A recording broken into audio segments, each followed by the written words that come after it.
Hello peeps, it's a hillbilly halfwit. Oh my god, what a morning, well, what a last night. If you don't know, I love me dogs. They live in the house and they work on the farm. But last night they managed to find some dead animal somewhere, and Jesus, stink was incredible. I don't. Ooh. I'm sure you lot know what it's like. Ooh. I'm just saying, we're dealing with that today. It's very much like standing next to Keir Starmer. You have to hold your nose like that. Anyway, what are we going to talk about today? Well, it's quite an interesting one today. I was working in the shed the other day and I heard something about, I think it was it MI5? Well, just say the security services had lied in court. And you know, I've been telling you for ages about how they have spies in the steak knife and that in the IRA that were killing their own people, and that's how bad the government are. They don't care who they are. Criminals, they want them as fast as possible. Well, this is one good thing for a BBC journalist. She was looking into, they were doing a documentary about the far right, and one of the people they were interviewing turned out to be, I think it was an would it be MI6? No, MI5 probably. I'm not quite sure how that would work in your own country, but he was a spy anyway. He was one of the top far-right guys. He's been beating his wife, he'd been put in prison, he was a sexual predator, but they were employing him, boy. They were employing him, they didn't care. And it makes you wonder if a lot of these far-right incidents that happen around the UK have come from them, eh? Maybe.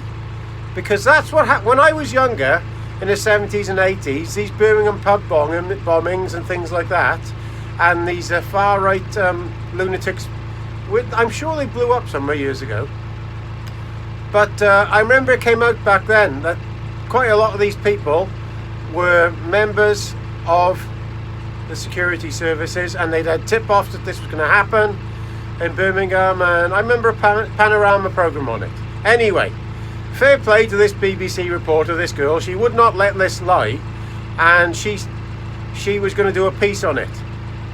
Anyway, something happened and it all went to court, and there was a back and forth, and they thought that they'd all drop out. Anyway, they went to court and it was heard in behind closed doors, and the security services lied. They pretended that he wasn't a spy. So this girl carried on, fair play to her. She stuck to, and this is one of them times when the BBC did all right. Like I said, there's people do right thing in a lot of places.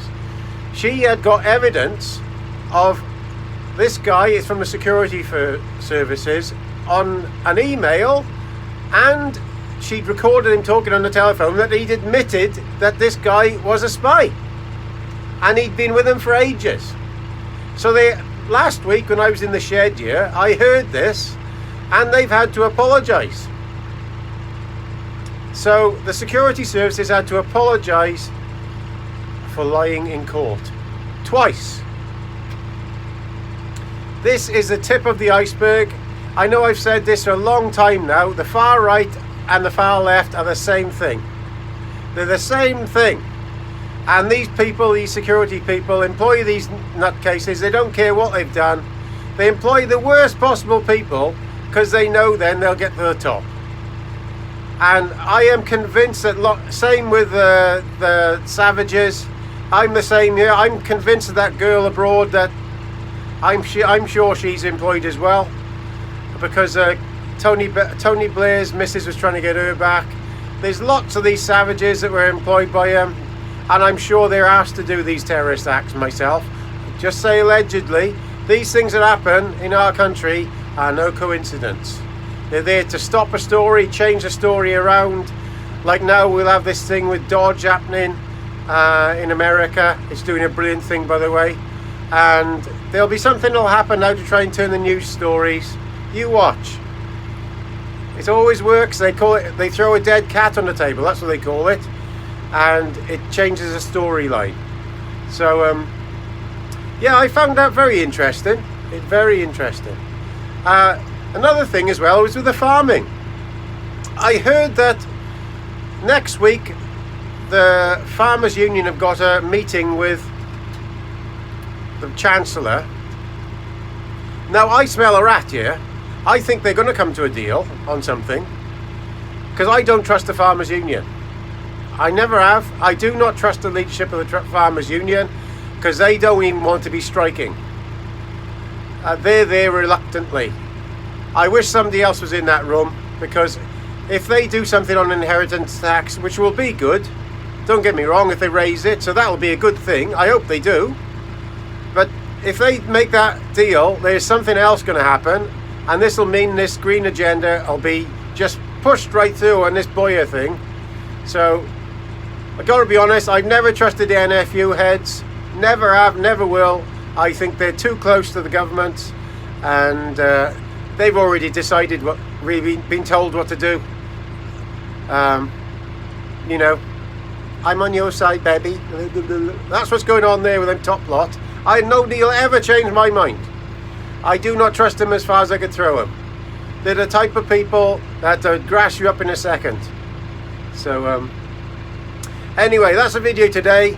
Could be good news next week regarding this farmers thing for inheritance tax, but I gotta be honest, I don't trust the people going in there, so I wonder what deal they're gonna make, eh?